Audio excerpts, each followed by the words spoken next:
Hi friends, ఈరోజు మా తమ్మిని వాళ్ళు మొలక చల్లుతుర్రు. చూడండి, ఇప్పినాము మొత్తం మొలక. ఇప్పుడే స్టార్ట్ చేస్తుండు పొలంలోకి దిగి చల్లటానికి. మాకైతే తెలియదు ఎలా చల్లాలనో, ట్రై చేస్తున్నాం ఈసారి. చూడండి,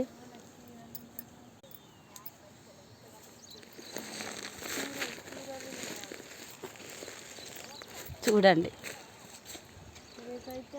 మా తమ్మిని వాళ్ళ పొలం ఇది.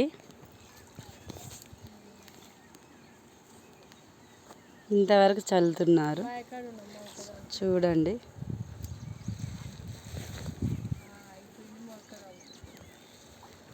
ఇగో మా మరదలు. ఇంతవరకు అండి. లైక్ చేయండి, షేర్ చేయండి, సరేనా?